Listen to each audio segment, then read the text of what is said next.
Assalamualaikum warahmatullahi wabarakatuh.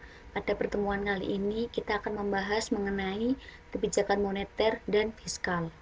Untuk lebih lanjutnya, dimohon kepada anak-anak untuk lebih memperhatikan apa yang saya sampaikan. Untuk yang pertama, kita akan membahas mengenai kebijakan moneter. Ada 3 subbab yang akan kita bahas, yaitu pengertian kebijakan moneter, peran dan fungsi kebijakan moneter, dan instrumen kebijakan moneter.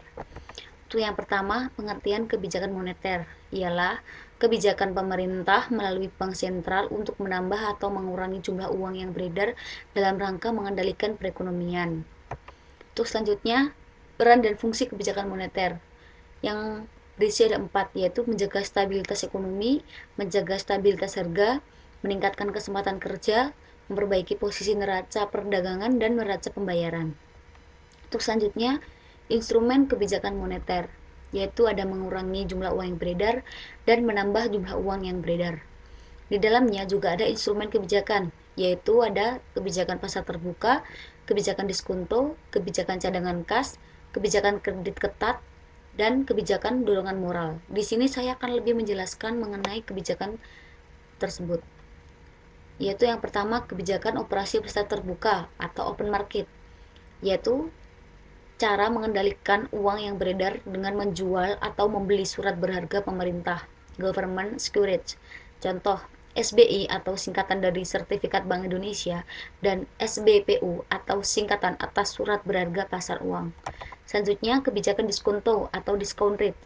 Kebijakan diskonto adalah pengaturan jumlah uang yang beredar dengan memainkan tingkat bunga bank sentral pada bank umum. Selanjutnya, kebijakan cadangan kas minimum adalah mengatur jumlah uang yang beredar dengan memainkan jumlah dana cadangan perbankan yang harus disimpan pada pemerintah.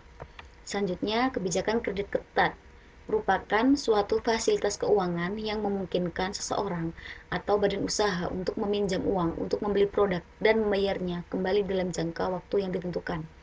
Selanjutnya, yang terakhir yaitu kebijakan dorongan moral. Kebijakan ini dilakukan oleh Bank Indonesia selaku bank sentral untuk meminta atau menghimbau bank-bank yang ada untuk mempertimbangkan berbagai kondisi dan situasi mikro setiap bank dalam menyusun rencana kreditnya. Itulah tadi beberapa mengenai kebijakan moneter. Ya, anak-anak, selanjutnya kita akan membahas mengenai kebijakan fiskal. Di sini juga ada 3 subbab yang akan kita bahas, yaitu pengertian kebijakan fiskal, tujuan dan peran kebijakan fiskal, dan instrumen dan fungsi kebijakan fiskal. Yang pertama, pengertian kebijakan fiskal.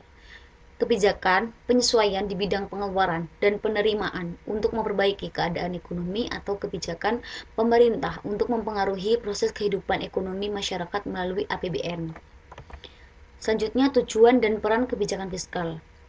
Tujuan kebijakan ada memperbaiki keadaan ekonomi, mengusahakan kesempatan kerja, menjaga kestabilan harga-harga. Kemudian untuk peran kebijakan sendiri ialah mengusahakan peningkatan kemampuan pemerintah dalam rangka meningkatkan kesejahteraan rakyat dengan cara menyesuaikan pengeluaran dan penerimaan pemerintah. Selanjutnya kita akan bahas instrumen dan fungsi kebijakan fiskal. Instrumen kebijakan fiskal yaitu sistem perpajakan dan politik anggaran. Sedangkan untuk fungsi kebijakan ada 4, fungsi alokasi, fungsi distribusi, fungsi stabilisasi, dan fungsi pembangunan. Di sini saya akan menjelaskan lebih lanjut mengenai instrumen dan fungsi tersebut. Untuk yang pertama, sistem perpajakan, yaitu dengan menaikkan pajak pemerintah dapat memperkuat kas negara. Menurunkan pajak akan menggiatkan investasi dan meningkatkan konsumsi.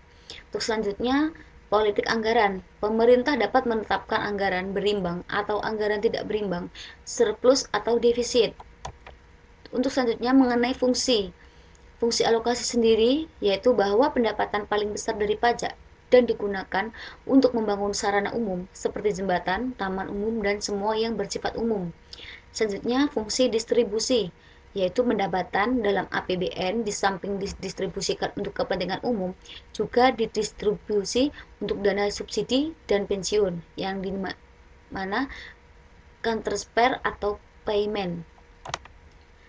Kemudian fungsi stabilisasi, dengan menetapkan APBN sesuai dengan alokasi yang ditentukan, akan menjaga arus uang dan barang sehingga dapat menghindari inflasi dan deflasi. Tujuan penyusunan APBN. Kemudian yang terakhir yaitu fungsi pembangunan. Negara melaksanakan tugas kenegaraan untuk meningkatkan produksi dan kesempatan kerja dalam rangka meningkatkan pertumbuhan ekonomi dan kemakmuran masyarakat. Nah, itu tadi penjelasan mengenai kebijakan moneter dan kebijakan fiskal. Untuk itu, apabila kurang jelas, supaya anak-anak bisa mencari di internet maupun di dalam buku. Sekian pertemuan hari ini. Wassalamualaikum warahmatullahi wabarakatuh.